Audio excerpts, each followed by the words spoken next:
네, 안녕하십니까. 국제신문사 박수영 국장입니다. 오늘 우리 선생님들, 여러분들과 함께 제가 지금 촬영한 사진과 극지에 대한 이야기들을 한번 들려드리는 시간을 가지겠습니다. 저는 이제 늘 생각하는 게 사진은 스토리라고 생각을 하고요. 그 사진 속에는 반드시 스토리가 담겨 있어야지 그 사진은 좋은 사진이다. 그래서 좋은 사진이라는 거는 사람들이 사진을 봤을 때 작가가 어떤 스토리를 담아내고자 한지를 알 수 있는 그런 사진이 참 좋은 사진이라고 생각을 합니다. 그래서 작가는 이제 한 장 한 장의 사진 속에 모든 구성 요소를 담아낼 수 있는 노력을 해야 됩니다. 오늘 제가 1시간 정도 말씀드릴 내용은 제가 촬영한 사진들 속에 어떤 스토리가 담겨 있는지 그 행간을 읽는 그런 이야기를 한번 들려드리겠습니다. 간단히 제 소개를 하겠습니다. 국제신문사에 이제 기자 생활 20년 했어요. 20년 하고 여러 국을 돌았습니다. 총무국장도 하고 기획실장도 하고 사업국장도 하고 지금 마이스 사업국이라고 전시 행사 컨벤션 등을 담당하는 이제 국을 맡아서 주로 인터넷 상거래 요새 한번 도입해서 열심히 하려고 노력을 하고 있습니다. 그리고 2015년도에 극지해양 미래 포럼을 이제 조직을 했습니다. 당시에 제 생각은 극지를 다녀왔는 사람들을 한번 모아서 에너지들을 이제 한번 모아보자 이런 취지로 2015년에 사단법인을 발족을 했고요. 지금 한 7년째 이제 극지해양 미래 포럼이 운영되고 있습니다. 대학은 참 부산에 있는 대학은 다 한 번씩 강의를 나갔는 것 같아요. 영산대, 부경대, 부산대, 동아대. 지금은 이제 경성대학교 겸임교수로 이제 일을 하고 있고요. 교수직이 참 많아요. 정교수부터 다양한데 겸임교수라는 거는 어떤 일을 하면서 겸직으로 하는 걸 겸임교수랍니다. 그리고 이 중에 좀 제가 가장 애착을 가지는 거는 이제 스쿠버 다이빙 강사 트레이너를 하고 있는데 다이빙을 한 지 참 오래됐습니다. 제가 대학에 들어갔던 20살 때부터 다이빙을 시작했으니까 지금 30년이 조금 넘었네요. 다이빙을 하고 있고 강사 트레이너는 강사들이 일반 다이버들 양성을 한다면 트레이너는 강사를 이제 교육하는 걸 강사 트레이너라고 합니다. 그래서 이런 여러 가지 일들을 하고 있습니다. 책을 한 12권 정도 출판을 했는데 다 극지와 또 해양 또 사진에 대한 이런 이야기들입니다. 저는 사진을 촬영하고 모두에 말씀드렸다시피 그 사진에 대한 이야기들을 풀어내는 걸 참 즐겨합니다. 그래서 사진은 순간을 기록하지만 그 기록된 순간은 내 머릿속에 정지가 돼 있는 거죠. 정지가 돼 있으면 그 사진을 가지고 글을 풀어서는 거는 1년 내내 써도 참 재밌는 작업인 것 같아요. 그래서 기자 생활을 20년 해서 얼마나 많은 사진을 가지고 있겠습니까? 저는 이제 노후에 한 90살 때부터는 한 20년 동안 내가 찍은 사진을 가지고 이제 글을 쓰는 작업을 다시 한번 해봐야겠다. 그런 생각을 하고 있습니다. 최근에 썼던 책들, 이런 책들이 있었고요. 전시는 제 계획은 2년에 한 번씩 해야겠다는 생각을 가지고 전시를 좀 준비를 하고 있습니다. 자, 모두에 말씀드렸다시피 제가 사진에 대해서 이제 하나 철학을 가지고 있다면 이 20세기 초에 이제 결성됐던 매그넘 사진가들에 대한 이야기부터 좀 시작을 하고 싶은데요. 매그넘 사진가라면 우리가 잘 아는 로버트 카파나 브레송이나 데이비드 사무엘이나 조지 로저 등이 이 매그넘이라는 사진가 그룹을 창설을 했죠. 로버트 카파 이름은 잘 모르시더라도 사진은 다 기억할 겁니다. 노르망디 상륙 작전이 흔들리는 이 미군들의 상륙 모습을 촬영했는 게 로버트 카파고요. 이 중에 제가 제일 존경하는 거는 이제 브레송입니다. 프랑스 작가죠. 브레송이 이제 사진에서 순간의 포착, 결정적 순간이라는 이런 이 사진학의 최고의 명언을 남겼죠. 결정적 순간이란 뭐냐면은 이 모든 사물에 대한 관찰을 할 때 어떤 결정적인 포인트가 있다. 이걸 결정적 순간이라 하죠. 하지만 브레송의 이제 물리학적 이론하고 지금 생각하는 정서적 이론 조금 차이가 납니다. 브레송이 사진을 했던 20년대, 30년대 때를 생각하면은 그 이전에 카메라는 굉장히 큰 카메라였어요. 큰 카메라였다가 이때 독일에서 이제 무슨 카메라죠? 자한 카메라. 네. 독일에서 카메라가 발명이 되고 이 브레송이 이 카메라를 들고 35mm 카메라를 들고 다니면서 이제 아주 활동성이 좋아진 거죠. 순간의 기록이 좀 쉬워졌다. 그래서 브레송이 생각하는 순간적인 포착, 결정적인 순간과 지금 이제 정서적으로 이해하는 결정적인 순간 좀 차이가 있을 수가 있습니다. 하지만 제가 생각하는 결정적인 순간은 이 모든 현상에서 결정적인 순간은 존재를 한다. 그래서 여러분들도 사진을 촬영할 때 대상에 대해서 면밀하게 관찰을 한다면은 촬영해야 될 결정적인 순간은 딱 한 장면이 나올 수가 있습니다. 우리가 좋아하는 스포츠 경기도 그렇죠. 뭐 야구, 축구, 뭐 여러 가지 경기들이 있죠. 그 중에서 머릿속에 생각해 보면은 어떤 포인트가 결정적인 순간인지 알 수가 있는 거죠. 그래서 저는 이제 이 브레송의 이론들 결정적인 순간에 대한 좀 집착을 가지고 있습니다. 그래서 이 결정적인 순간을 잘 잡기 위해서는 이 사진의 전개, 이 현상의 전개가 어떤 스토리로 연결되는지 그 스토리의 결론이 나와야 된다. 저는 그런 생각입니다. 우리가 남극을 탐험한 이 탐험가들을 많이 알고 있습니다. 뭐 노르웨이 아문센이나 영국의 스콧이나 많이 알고 있지만요. 뭐 아문센과 스콧의 경쟁 늘 해자가 되죠. 또 북극에 갔던 피어리 다 해자가 됩니다. 하지만 많은 사람들이 좀 관심을 가지는 거는 이제 남극을 도전했던 영국의 셰클턴이 아닐까. 우리가 셰클턴의 탐험대를 실패를 했지만 위대한 항해라고 이야기를 합니다. 뭐 사실 셰클턴은 남극을 4번을 갔어요. 4번을 도전했죠. 4번을 도전했지만 한 번도 그 목표를 이룬 적은 없습니다. 가다가 이제 계일봉으로 중지해서 돌아오고 또 3번째 탐험에서는 600일을 17명입니까? 600일을 자기 대원들과 함께 고립이 되지 않습니까? 고립이 되고 표류를 하는데 저는 셰클턴 탐험대의 위대한 항해, 셰클턴의 리더십, 이런 리더십도 중요하지만 이 셰클턴 항해를 우리가 기억을 할 수 있었던 것은 셰클턴 탐험대에 이 사진가가 포함되어 있었다. 그리고 셰클턴의 활동들이 사진으로 기록이 되었다는 점에서 우리는 더 위대하게 인정을 할 수 있지 않느냐 그런 생각입니다. 뭐 셰클턴의 사진들을 보면은 탐험대를 보면은 이 고립되는 대원들의 모습들, 27명의 대원들이 이렇게 이제 운막을 잘고 있는 모습들, 또 얼음 바다에 고립이 되어서 배가 난파되는 모습. 이 배 이름도 참 잘 지었어요. 인듀어런스호라고 적지 않습니까? 인내, 참는다. 600일을 못 버텼죠. 불과 표류한 지 한 석 달 만에 이제 빙하 얼음 바다에 끼어서 이제 표류, 난파가 되어 버렸습니다. 이후에 굉장히 힘들었을 겁니다. 600일을 살면서, 그죠? 27명의 남자들이 주로 해표를 잡아먹고 펭귄을 잡아먹으면서 얼음물을 녹여서 식수로 쓰고 이 고난한 역경들을 모두 기록을 했다는 것. 이게 기록의 힘이 아닐까. 그래서 저는 우리가 셰클턴 탐험대를 기억하고 그를 칭송하는 이유가 기록의 힘이었다. 그렇게 생각을 합니다. 바로 이 사람입니다. 프랭크 헐리라는 작가인데요. 대단한 작가였습니다. 600일 동안 셰클턴을 모두 기록했던 그런 작가였습니다. 우리는 사진 속에서도 남극 이야기들을 추억할 수 있는 이야기들이 있습니다. 지금 어떤 모습이죠? 네, 1912년도 1월 달이죠. 1월 16일이죠. 이 영국의 스콧이 남극점에 도착을 했지만 스콧 탐험대입니다. 스콧 탐험대 5명인데 1명 사진을 찍었겠죠. 4명이 서 있습니다. 그 배경으로 써 있는 것은 불과 35일 전에 남극점에 먼저 도착한 노르웨이 아문센이 꽂고 갔는 노르웨이 깃발이 배경으로 써 있습니다. 우리 이 한 장의 사진을 가지고 스콧과 아문센의 경쟁을 또 이야기할 수가 있는 겁니다. 스콧도 그렇죠. 얼마나 이제 자기가 거의 한 60일을 걸어서 남극점에 도착을 했는데 자기보다 35일 정도 앞섰는 아문센이 여기 지나갔던 흔적을 발견했을 때 그 상실감은 대단했겠죠. 하지만 스콧은 패배를 인정할 수밖에 없겠죠. 인정하니까 노르웨이 깃발을, 노르웨이 국기를 배경으로 자기 탐험된 사진을 기록으로 남긴 겁니다. 물론 이 사진이나 기록은 스콧은 돌아오다가 5명이 다 이제 사망을 합니다. 탈진해서 사망했는 스콧의 짐 속에서 이 필름을 찾았는 그런 흔적입니다. 저는 개인적으로 남극을 3번 다녀왔습니다. 장보고과학기지를 1번 다녀오고요. 세종과학기지를 2번, 그리고 이제 북극을 1번 다녀왔군요. 이렇게 극지를 다녀왔는데, 물론 앞서 탐험가들하고는 비교가 안 되죠. 저는 이제 그냥 아주 편하게 다녀왔던 그런 하나의 여정에 불과한 거죠.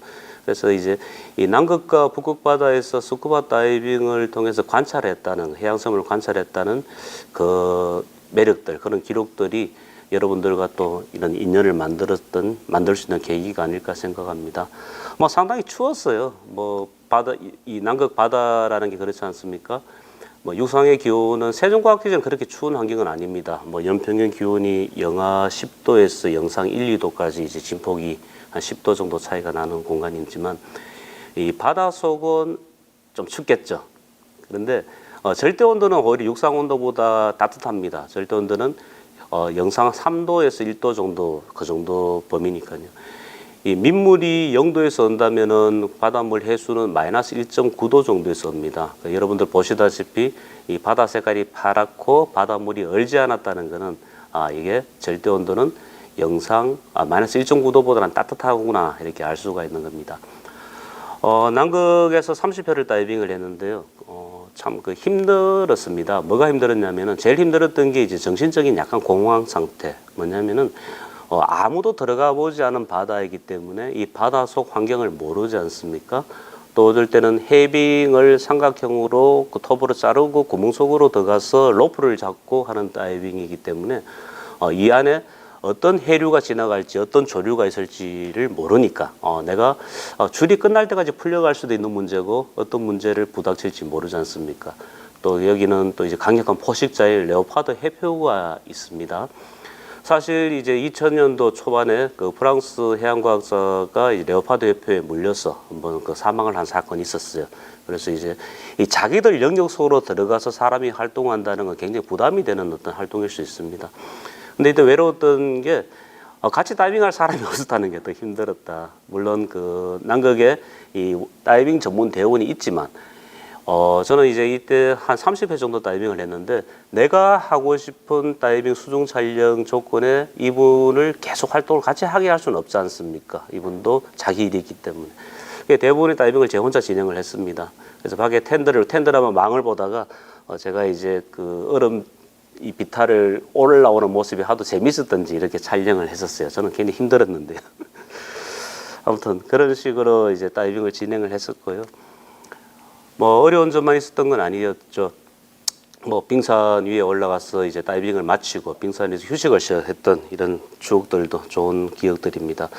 이 모든 게 사진으로 담아낼 수 있었기 때문에 지금 또 이야기할 수 있는 그런 과정이 아닐까 생각을 합니다.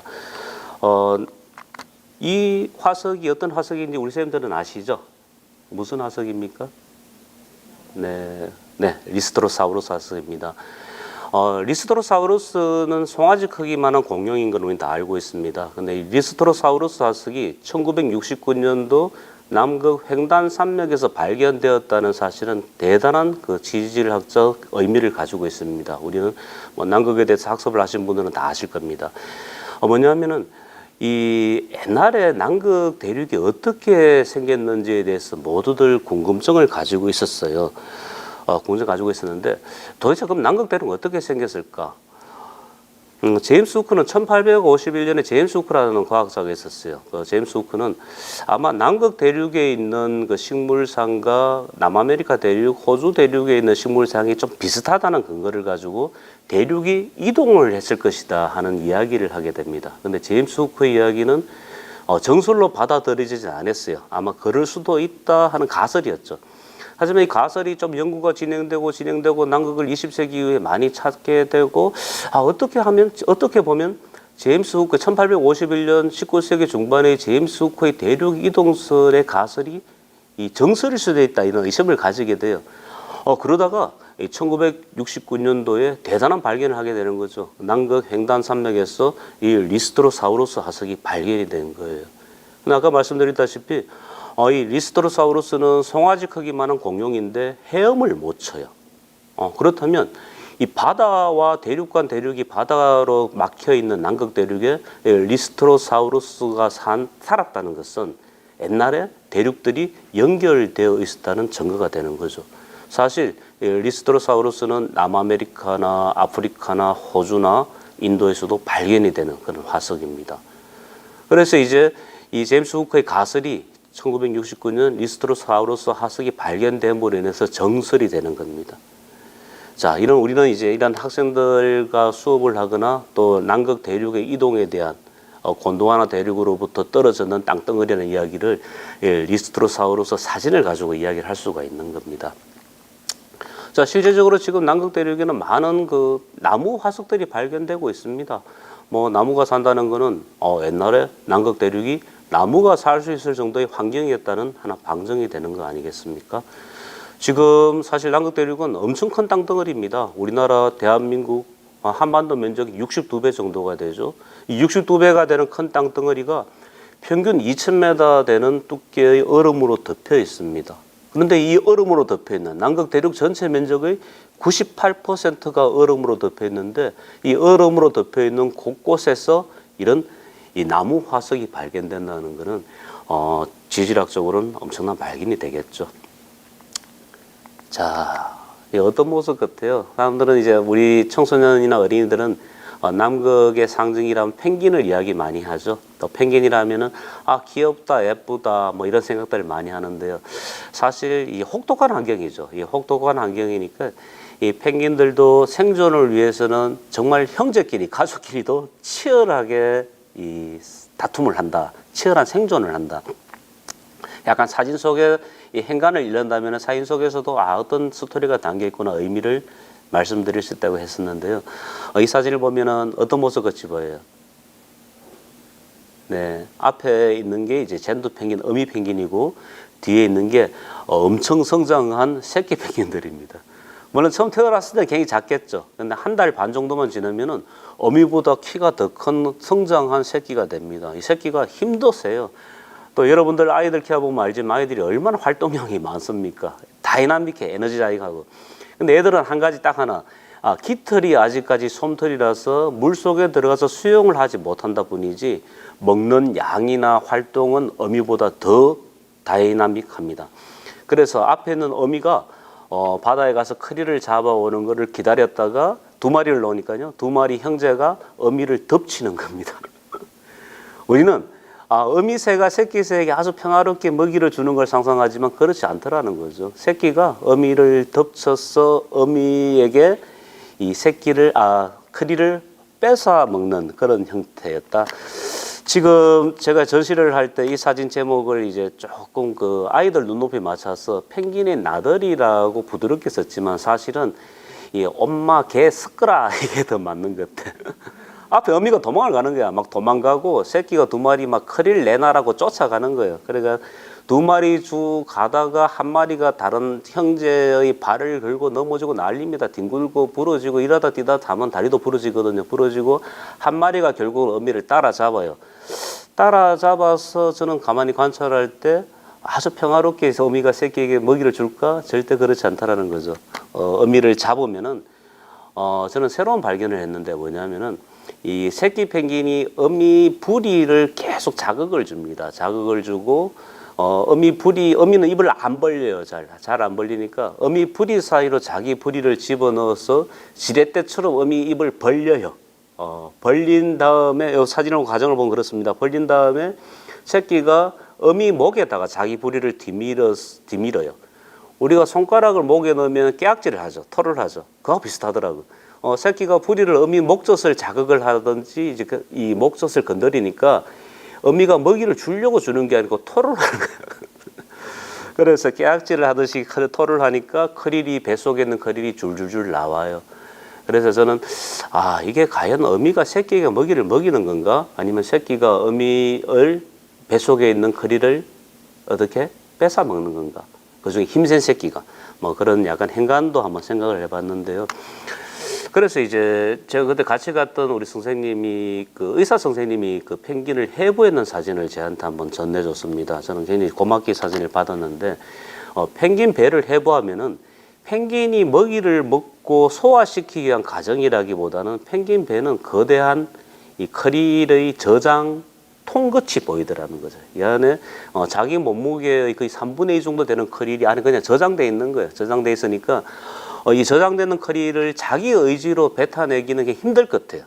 그래서 새끼가 서로 합의를 받겠죠. 본능적으로 새끼가 목젖을 건드리고 이거를 건드려줘야지 안에 있는 게 이제 토악질 하듯이 나오는 그런 과정을 거치지 않나 그런 생각을 했습니다. 우리는 흔히 그런 이야기를 합니다. 펭귄은 공동생활을 잘하고 펭귄은 또 머리가 좋다. 지능이 좋다, 지혜롭다, 공동생활 잘한다. 근데 그런 이야기를 많이 하는 근거들을 이 일반에게 이야기할 때 사진을 통해서 이야기를 많이 합니다. 지금 아델리 펭귄이 그 빙벽에서 뛰어내려서 먹이 사냥을 하기 위해서 바다로 뛰어내리는 모습이죠. 우리는 이거를 낭만적으로 이제 퍼스트 펭귄이라고 이름을 지었습니다.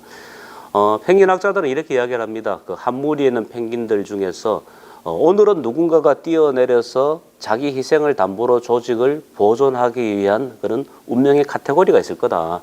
그래서 오늘 이 친구가 뛰어내려서 안에 바닷속에 크릴이 많다면 모든 펭귄들이 이렇게 단체로 뛰어들겠죠. 하지만 뛰어들었는 바다에 표범해표가 기다리고 있다면 그 펭귄은 목숨을 잃겠죠.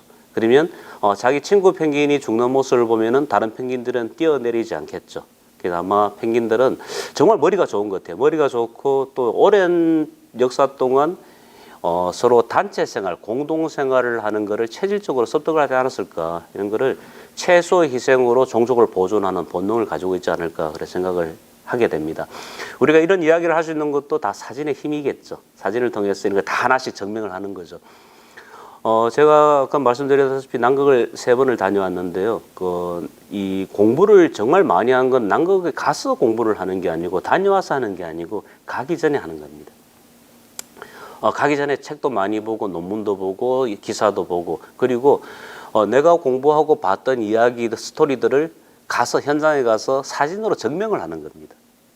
그럼 머릿속에 기억이 들어있는 거죠. 펭귄 모습을 보게 되면은 펭귄은 공동생활을 잘해, 애들은 머리가 좋아, 또 펭귄 유치원이라는 게 있어. 그러면 머릿속에 있는 지식과 상식을 가지고 현장에서 그 현장을 찾는 거죠. 스토리에 맞춰서 찾아서 사진을 촬영하게 되면 그 사진과 스토리는 내 아이 것이 되는 게 아니겠습니까? 자, 그래서 저는 이제 펭귄이 바닷속에 뛰어들 때 퍼스트 펭귄이 있고 또 한 마리의 희생을 통해서 조직을 보존하는 공동생활을 본능적으로 익히고 있다. 그렇다면 바닷속이 아닌 땅 위에서는 어떤 생활을 하느냐? 땅 위도 한 가지죠. 이 남극에는 이 펭귄 새끼를 뭡니까? 잡아먹거나 펭귄 알을 훔쳐가는 도둑갈매기라는 무서운 새가 있어요. 뭐 갈매기 종류지만 날개를 펴면은 길이가 한 1m 정도나 되는 맹금류입니다. 그런데 애들도 참 슬퍼요. 왜 슬프냐면은 이 혹독한 남극의 환경 속에 자기도 아마 곤도와나 대륙에 있을 때 따뜻한 환경에 살다가 떠내려왔겠죠. 와보니까 남극이야. 남극이고 추워. 막 눈이 내리니까 추워요. 여기 살아야 돼. 근데 땅 위에는 어떤 식물도 살 수가 없으니까 땅 위에서는 자기가 먹을 걸 구할 수가 없어요. 그런데 이 스퀘어라는 새는 바다새지만 물갈퀴가 없어요. 물갈퀴가 없으니까 수영을 못해. 수영을 못하니까 풍족한 남극 바다에서 먹이를 구할 방법이 없어. 본능적으로 다른 친구들이 잡아왔는 먹이를 뺏어 먹거나 다른 동물들의 알을 훔쳐 먹거나 이렇게 살 수밖에 없는 거예요. 지금 스퀘어가 하늘을 날고 있습니다. 하늘을 날고 있으니까 어떻게 나느냐? 빙빙 돌죠. 돌면서 만만한 먹잇감을 찾습니다. 돌다가 이 펭귄들이 둥지를 펼쳐둔데 만만한 펭귄을 만나게 보게 되면은 쫙 내려갑니다. 내려가면은 좀 전에 말씀드렸다시피 펭귄들은 공동생활에 익숙해져 있죠. 먹이 사냥을 떠나더라도 알을 품고 있는 펭귄을 보호하기 위해서 2-3마리는 그 무리 속에 남아서 불침범을 씁니다.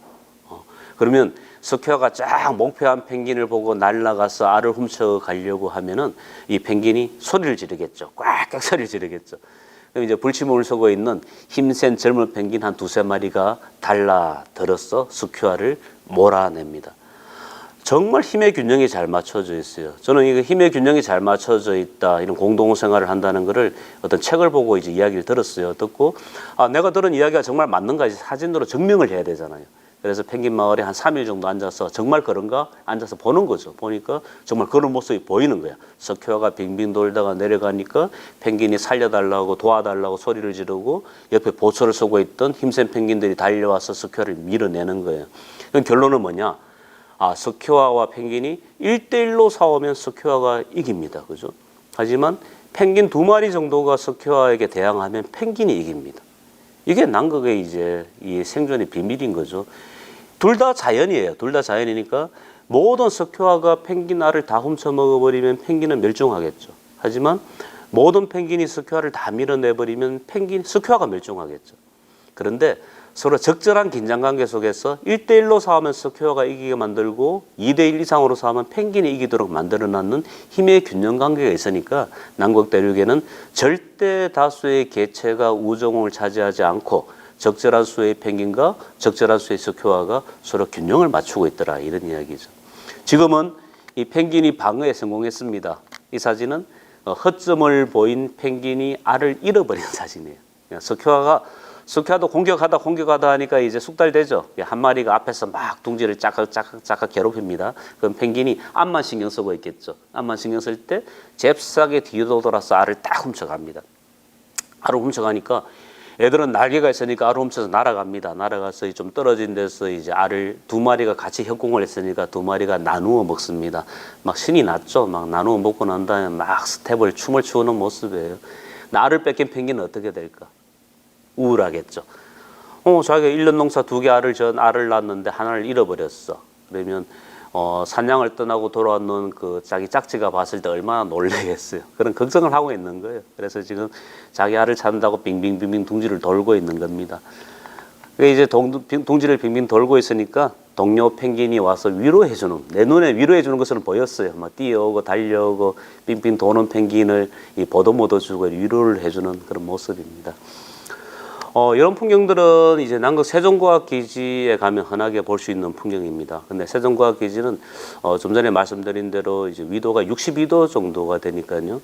한겨울이라도 영하 20도, 여름철에는 영하 10도에서 0도 정도로 그렇게 추운 지역은 아닙니다.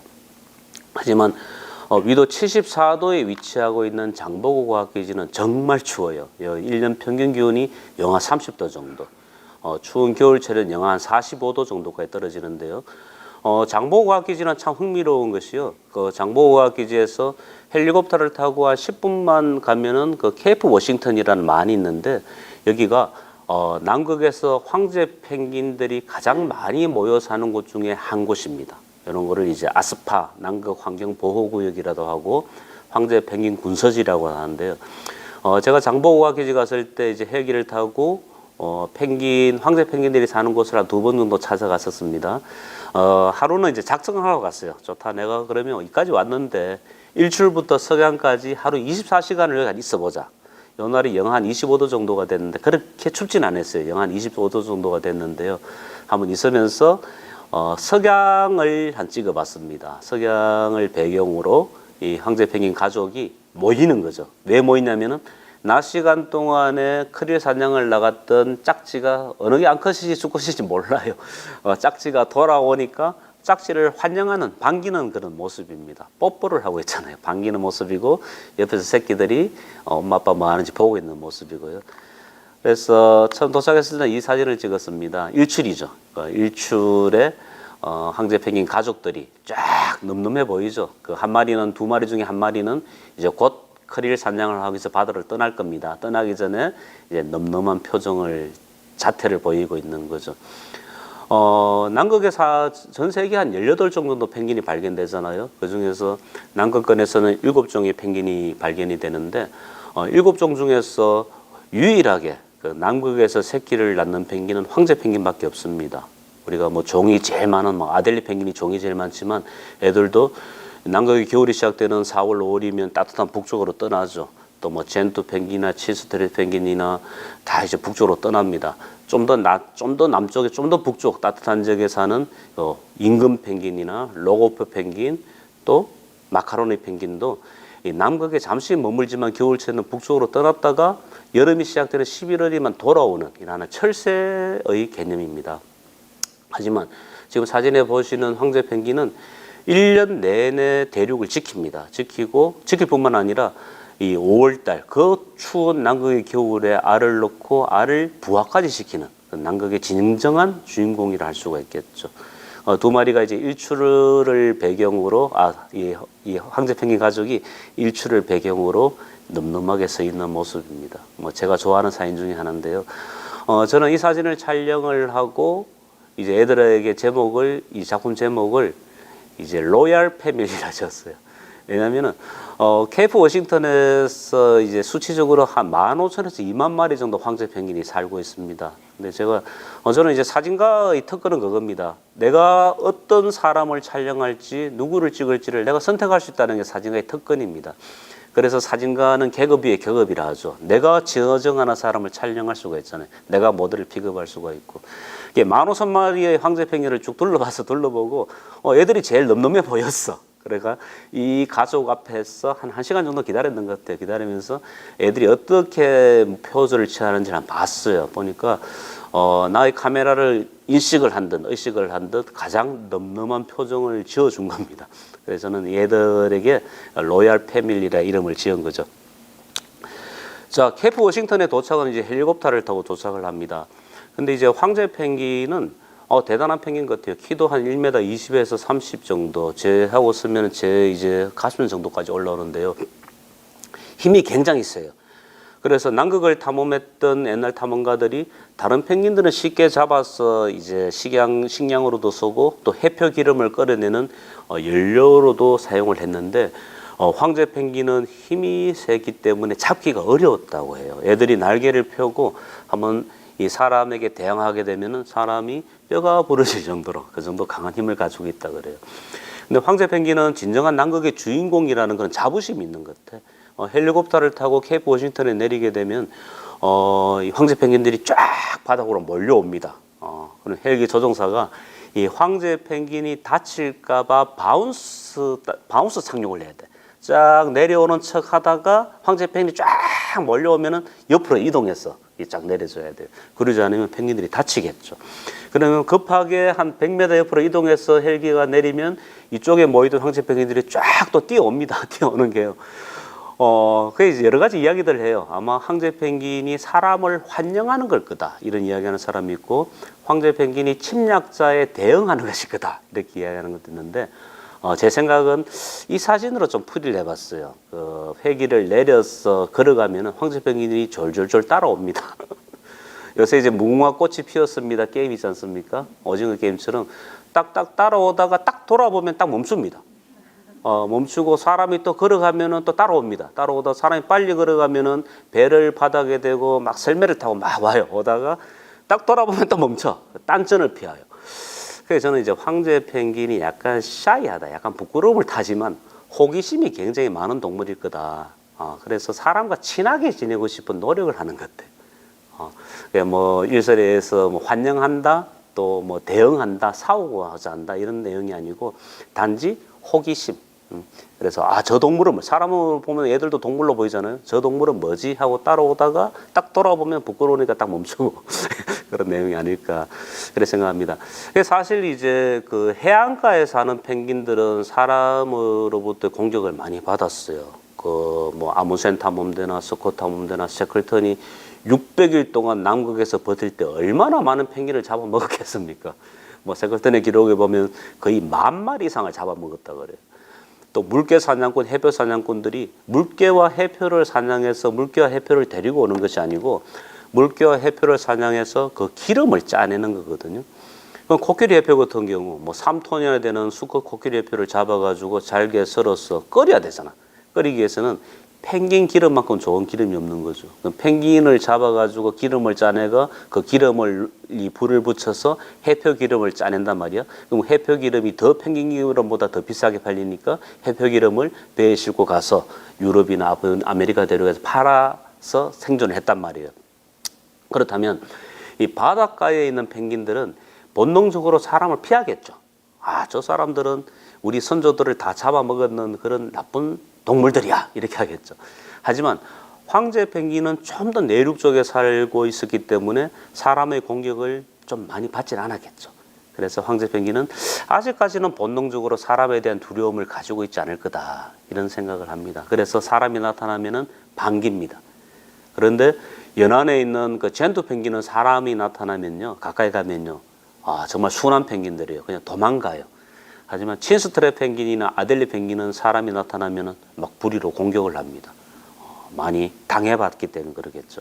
그래서 이제 아직까지 때가 묻지 않는 그런 황제 펭귄의 순수함, 또 황제 펭귄이 가지고 있는 호기심 이런 게 사람을 졸졸 따라다니고 헬기가 왔을 때 반기는 모습을 보이지 않느냐 그렇게 한번 생각을 해봤습니다. 네. 제가 장보고가기지 갔을 때 만났던 그 제일 흥미로웠던 장면 중에 하나입니다. 이 바다가 한 2m 정도 두께로 얼어 있어요. 장보고가기지 여름철에도. 이걸 해빙이라 하죠. 얼어 있는데 이 두께가 굉장히 두껍게 얼어 있기 때문에 이 장보고가기지 인근에 있는 비행장은 무슨 비행장이다? 해빙 비행장이죠. 해빙 할주로죠. 땅 위에 할주로를 만든 것이 아니고 바다가 얼었는 그 위에 바로 비행기가 내립니다. 그 정도로 이 바다 얼음이 튼튼하고 강건하게 얼어 있습니다. 그 두께가 한 2m 정도가 됩니다. 하지만 뭐 모든 얼음이 모든 바다가 2m 두께로 균일하게 얼어 있는 건 아니에요. 가다 보면은 얼음이 조금 두께가 얇은 데도 있고 어떤 데는 심지어 크랙이 가 있는 데도 있습니다. 그럼 사람들한테, 과학자들한테 또 월동대원들한테 해빙을 걷다가 크랙을 발견한다는 것은 굉장히 위험한 일이겠죠. 자, 이 바다는 2m 두께로 얼어 있어. 안심해. 짝짝 걸어가는데 크랙이 있는 거야. 크랙이 있으면 어떻게 돼? 잘못하면은 크랙 위에 얇게 눈이 덮여 있으면 크랙인지 모르겠죠. 크레바스와 똑같은 거죠. 그럼 쭉 잘못 받으면 그대로 바닷속으로 붕덩 빠지겠죠. 아주 위험한 상황이죠. 그래서 이제 월동대원들이 해빙 관찰을 하다가 크랙을 발견하게 되면 거기에다 빨간 깃발을 꼽아둡니다. 아, 여기 위험하다. 이쪽으로 오지 마라. 이런 이야기죠. 제가 장보고가기지 갔을 때, 저 기지대장한테 부탁을 냈어. 그냥 해빙을 한번 걷고 싶으니까, 야, 나를 텐드를 봐줄 수 있는 사람 한 명만 붙여달라. 근데 이 텐드 아저씨가 이제 나를 따라다니는데, 박 기자님 자꾸 글로 가지 말래. 나는 왜 글로 가지 말았냐면 나는 빨간 깃발을 찾아가는 거야. 왜냐하면 빨간 깃발을 찾아가야지 이런 해표 구멍을 찾을 수가 있거든요. 안 그렇겠어요? 2m 두께로 얼어 있는 두께에서는 해표가 아무리 얼음을 잘 뚫더라도 2m 두께를 숨구멍을 뚫을 수는 없어요. 하지만 해표가 크랙 지점에서는 숨구멍을 뚫기가 쉬워요. 나는 이 숨구멍을 뚫고 올라오는 해표를 발견하고 촬영을 하고 싶으니까 크랙을 찾아가는 거죠. 무슨 말인지 이해가 가시겠죠? 그래, 빨간 깃발 주변을 헤매고 다니다 보니까 이 해표 숨구멍을 발견한 거예요. 얼마나 반갑겠어요. 이거는 아무새니 남극점에 발을 디딘 만큼 나는 정말 흥미로운 발견이었거든요. 그래서 이제 크랙 지점을 지나다가 이제 해표 숨구멍을 발견하고 이 두께가 얼음이 한 30cm, 40cm 정도밖에 안 되는 두께였습니다. 굉장히 위험한 지역이었죠. 크랙 지점, 바로 뒤가 크랙이었는데요. 틈이었는데 그 해표 숨구멍을 발견했는데 해표 숨구멍이 직경이 한 80cm 정도 아주 작은 구멍이었어요. 제가 생각했던 거는 다 아시겠지만 해표는 이제 허파 호흡을 해야 되는 포유동물입니다. 내가 정말 운이 좋다면 이 해표 숨구멍에서 한 시간, 한 2시간만 앉아서 기다리고 있으면 숨을 쉬러 올라오는 해표를 만날 수가 있겠죠. 그 기다릴 가지고 여기서 한 2시간 앉아 있어 봤어요. 이날이 영하 한 28도 정도 되는 날이었는데요. 2시간 앉아 있으니까 미안하죠. 옆에 월동대원 아저씨는 내 때문에 쉬는 시간에 잡혀가지고 크랙에 위험한데 발을 막 덜덜 떨면서 같이 앉아 있으니까 저는 여기 내려다보고 있으니까 이제 해표가 언제 나타날까 약속을 했어. 딱 4시간만 기다립시다. 약속을 하니까 그 아저씨가 일단 뭐 한국에서 왔는 또 이 해표를 찍으러 왔다니까 이제 예 알겠습니다 기다려 주시는 거죠. 기다리면서 뭘 하느냐면은 길다란 짝대기를 혹시 얼음이 꺼지면 그 짝대기를 잡고 있어야 되니까 길다란 짝대기에 로프를 감아가지고 옆에서 대기하고 있습니다. 내 바로 뒤에서 나는 그 앞에 보고 있고요. 그래 이제 한 2시간을 기다리니까 4시간까지는 안 기다렸어요. 2시간을 기다리니까 밑에 물이 뽀글뽀글 소리가 나는 거라. 야 뭔가 올라오는가 보다. 이게 얼음 낚시하는 분들 마음 같아. 뭔가 올라오는 것보다. 그래서 보니까 짠 하고 이 친구가 쫙 머리를 내밀었는 거야. 와 얼마나 반가웠겠어요. 해표는 얼마나 놀랬겠어요. 숨을 쉬러 올라왔는데 누가 내려다보고 있으니까. 근데 이 웨델 해표만큼 정말 그 천진난만하고 온순한 동물은 별로 없는 것 같아. 눈이 마주쳤어. 나가 쳐다보고 난 반가워서 막 사진을 버벅 찍고 해표는 나를 올려다보더만 어떻게 할 것 같아? 그냥 쭉 쳐다보더만 3초 정도 정적이 흘러서 서로 눈이 마주쳤는데 그리고는 나를 완전 무시하더라고. 개가 무시하는 걸 개 무시하잖아. 나는 해표 무시를 당했는데 완전 무시를 하더만 그냥 올라와서 옆에서 잠을 자는 거예요. 잠을 자면서 옆에 제가 발견하지 못했던 게 있었는데 그 옆에 자기 새끼가 조금 떨어진 데 있었어요. 그래서 이 해표를 따라가 봤어. 자기 새끼를 보듬고 잠을 자다가 이날이 정말 저는 운이 좋았던 게 해표가 숨을 쉬러 올라오는 걸 발견을 했고 또 해표가 제 느낌은 그래요. 이 자기 새끼한테 처음 수영을 가르치는 날 같았어. 태어난 지 한 2달 정도 되는 새끼였는데요. 누구나 그렇잖아요. 새로운 세상을 들어가는 걸 싫어하죠. 이 해표 새끼도 물속으로 들어가는 걸 너무너무 싫어하는 거예요. 근데 어미가 이게 1시간 정도 걸리더라고요. 다 이러는데 작은 조금씩 밀어 넣어. 얼음 구멍 쪽으로 조금 밀고 가다가 다시 쳐다보고 또 얼굴을 비비우고 또 웃어주고 또 다 이러고 또 자기가 물속으로 들어가는 시범을 보이고 다시 올라와서 눈을 맞추고 드디어 물속으로 들어가는 걸 성공을 했습니다. 그래서 저는 월동대원과 4시간 약속을 꼬박 지켰습니다. 그 2시간을 기다리고 2시간을 애들을 그 트레이닝을 하는 걸 봤으니까요. 그래서 너무너무 행복한 표정을 짓는 거죠. 자기가 모습을 드러냈던 그 숨구멍으로 올라와서 새끼에게 다가가서 새끼에게 한 2시간 정도 동안 물속으로 들어가는 걸 하나씩 가르치는 거죠. 왜냐하면 해표 입장에서도 답답하죠. 이때가 12월 달이었는데 이제 한 2월, 3월 되면 남극이 추워지면 4월이 겨울이 오지 않습니까? 겨울이 오면은 이 얼음 구멍은 점점 두꺼워지잖아요. 두꺼워지면 이 해표 새끼 해표가 독립적으로 수영을 하고 독립적으로 먹이 사냥하는 법을 가르쳐야 되는데 이 가르치는 날은 한 달 정도밖에 안 남았단 말이에요. 해표 엄마 해표는 굉장히 마음이 바쁘지만 새끼를 채근하진 않더라는 거죠. 펭귄하고 좀 달랐어요. 펭귄은 막 때리고 무리로 쪼고 이제 새끼를 가르치는데 해표는 차근차근 자기의 행동을 되풀이해서 이런 식으로 있죠. 되풀이해서 보여주고 또 자기가 시범을 보이고 다시 위로하고 격려하고 결국은 물속으로 들어가는 거예요. 엄마 해표가 얼마나 기분이 좋겠어. 새끼를 가르쳤잖아요. 가르치니까 이 물속에서 2마리가 이제 안고 있는 이런 모습입니다. 이런 과정을 너무 재밌어가지고 제가 이제 국제신문에도 포토 스토리를 한번 썼었고 그 네이버에도 한번 보시면은 제가 해표 육아일기라는 그 내용으로 한번 게재를 한 적이 있었습니다. 그래서 저는 이제 장보고학 기지 갔을 때 제일 큰 수확은 황제 펭귄이 일출과 일몰을 맞는다는 거, 또 황제 펭귄이 호기심을 가지고 사람을 따라다닌다는 거, 그 이상으로 좋았던 발견은 해표 숨구멍을 통해서 해표가 올라오는 모습과 그리고 해표가 자기 새끼를 가르쳐서 수영을 가르치는 과정들을 사진으로 남길 수 있었다는 게 제일 기분이 좋았습니다. 근데 저는 제 사진에서 현장에서 왜 확신을 가지고 있었냐면은 학습이죠. 확신은 학습을 통해서 나오는 겁니다.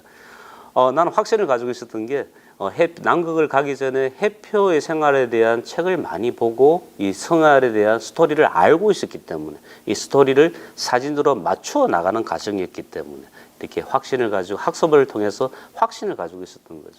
그래서 이런 게 사진의 힘이 아닐까. 마치 이런 학습을 했을 뿐인 제가 이 사진으로 보여줌으로써 내가 마치 모든 걸 관찰했는 것처럼 이야기를 해버리잖아요. 하지만 이거는 누군가의 이야기였습니다. 누군가의 어떤 과학자들의 이야기였죠. 저는 단지 사진으로 증명했을 뿐이죠.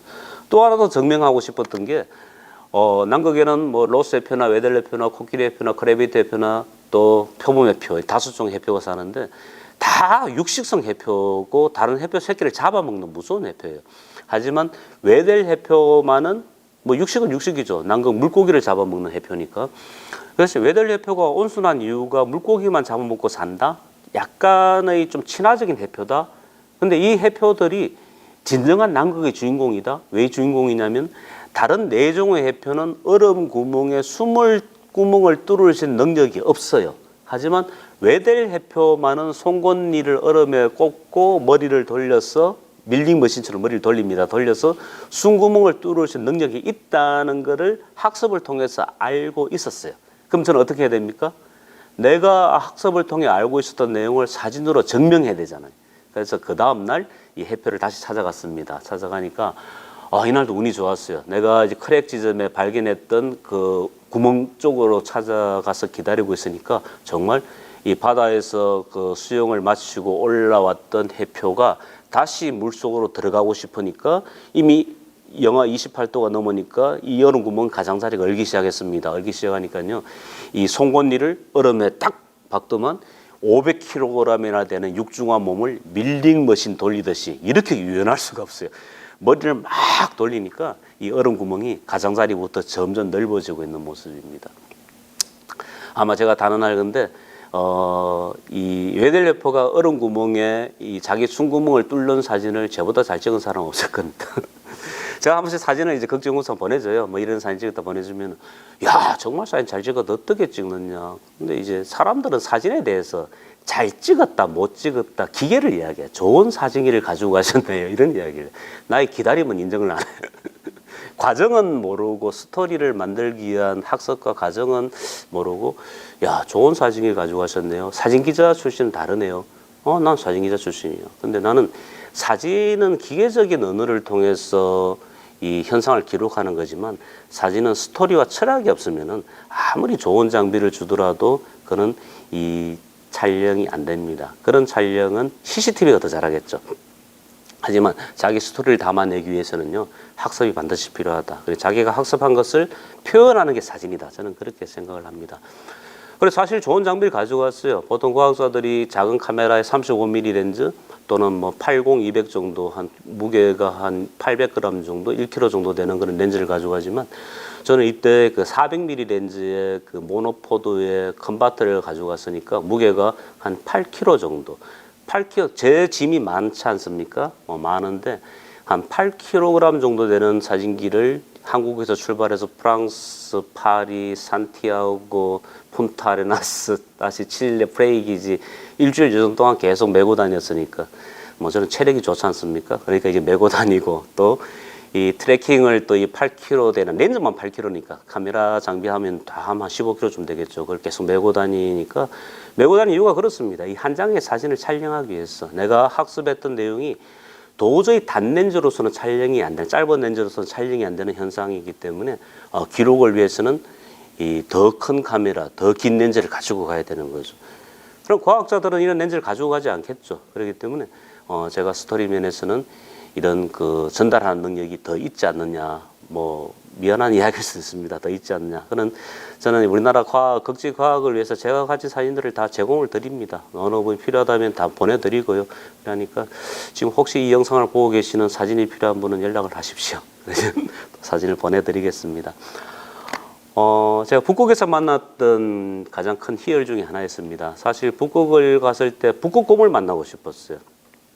그리고 뭐 내셔널 지오그래픽이나 BBC에서 보이는 북극곰의 사냥 장면들, 또 북극곰의 해피 장면들, 이런 장면을 만나고 싶었는데요. 뭐 그것도 운이죠. 뭐 제가 갔을 때는 한여름이었고 또 스발바르 제도에 북극곰 경계령이 내렸지만 찾을 수가 없었어요. 그래서 제가 북극곰을 보고 싶다니까 이제 헬기 조종사가 저한테 와서 1시간에 우리 돈으로 로너웨이더리 크로네인데 1시간당 한 200만 원 정도를 주면은 북극곰을 찾기 위해서 한번 헬기를 떼어주겠다.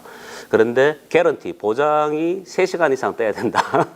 그럼 600만 원을 잡아야 되잖아.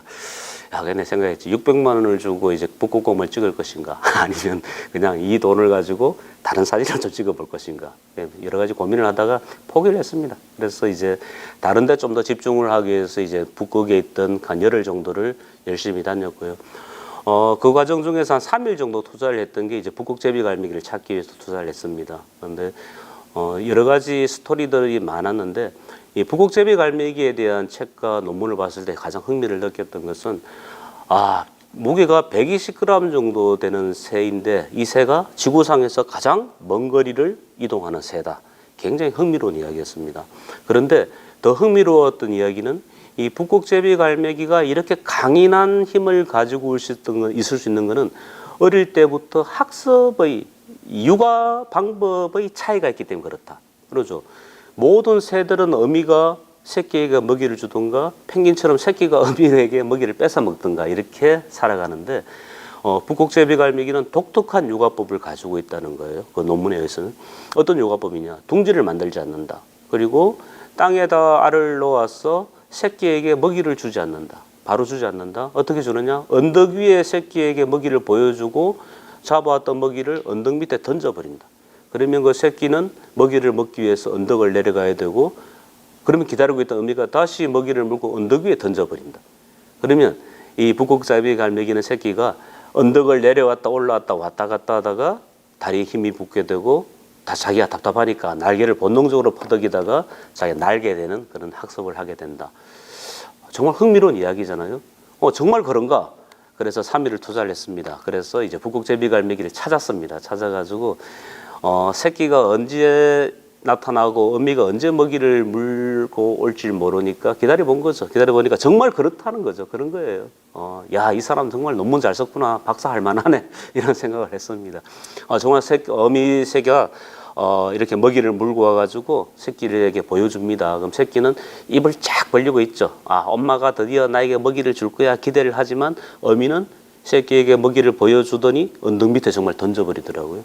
그러니까 새끼가 배가 고프니까 언덕을 막 내려가는 모습입니다. 내려가는데 어미가 기다리고 있다가 다시 언덕 밑에 먹이를 물고 언덕 위에 던져버리는 거예요. 그럼 새끼는 또 막 언덕을 올라가요. 그래서 제가 흥미로웠던 게 새끼 표정 보세요. 쫙 기다리고 있다가 어미 새가 언덕 밑에 먹이를 던져버리니까 와, 저거 엄마 맞나 이렇게 쳐다보는 표정이에요. 생뚱맞은 표정을 짓잖아요. 이렇게 강인하게 키우기 때문에 이 작은 120g에 불과한 작은 새가 북극에 5월달에 6월달에 북극에 태어나서 다시 10월달에 남극까지 날아가는 겁니다. 그럼 왜 날아갈까요? 이 새는 자기가 제일 좋아하는 온도가 영상 2도에서 영하 5도 사이 또는 영하 10도 정도, 그 정도 분포를 좋아합니다. 그러면 북극에서는 여름철에 그 정도 기온이 맞추어집니다. 하지만 지구상에 안정적으로 영하 10도에서 영상 2도가 맞춰져 있는 공간은 남극 해변밖에 없거든요. 그렇기 때문에 북극의 겨울이 시작되는 10월 달에는 이 새끼를 데리고 살아남은 새끼를 데리고 13,000km를 날아가서 남극까지 날아가는 거예요. 그러면 남극에서 이제 여름을 보냅니다. 이때는 북극은 막 영하 3, 40도 떨어지는 겨울이 되겠죠. 북극의 겨울을 피해서 남극에서 11월, 12월, 1월, 2월, 3월을 보내고 새끼를 막 좀 성장시키고 나면은 이제 남극의 겨울이 시작되는 거예요.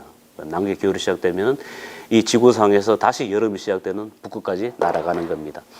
그래서 이 북극제비갈매기는 1년에 남극과 북극을 2번 왔다 갔다 하는 거죠. 이렇게 강인한 새인 겁니다. 이 강인함의 원천은 자식 교육에 있다. 그런 이야기입니다.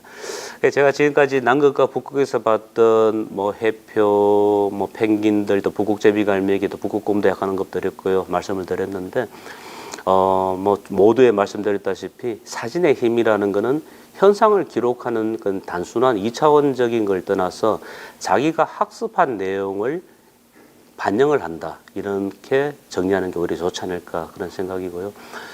여러분들도 앞으로 사진을 보실 때 그런 학문이 있더라고요. 그림에 담긴 명화를 봤을 때 명화 속에 담긴 작가들이 스토리를 잡아내는 그런 이제 학문도 있고 그런 걸 강의하는 것도 많이 봤는데요.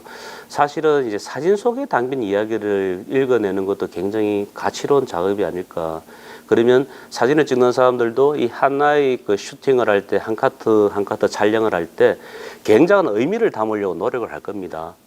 내 사진이 그것도 희열이죠. 내가 촬영한 사진을 보고 사람들이 내 사진 속에서 스토리를 만들어내는 걸 보면서 내가 함부로 사진을 찍어서는 안 되겠구나 이런 생각도 하게 되지 않겠습니까? 그래서 저는 이제 사진을 지금까지 거의 중학교 한 2학년부터 찍었으니 참 오랜 세월을 찍었죠. 그리고 지금 생각하면 그래요. 내가 다음 촬영한 사진들이 얼마나 많은 스토리를 담고 있을까. 그건 앞으로 제가 조금 더 지금 열심히 찍는 과정이고요. 조금 더 세월이 흐르고 시간 여유가 많았을 때 전체 사진을 모아놓고 그 사진 속에서 스토리를 다시 한번 분류하고 싶은 그런 욕심은 가지고 있습니다. 오늘 제 이야기 드렸던 게 이제 남극과 북극의 동물들에 대한 이해하는 데 도움이 되었으면 좋겠습니다. 그리고 마지막 드리고 싶은 말씀은 사진은 스토리고 스토리는 사진이다. 말씀을 드리면서 강의를 마치도록 하겠습니다. 네, 감사합니다.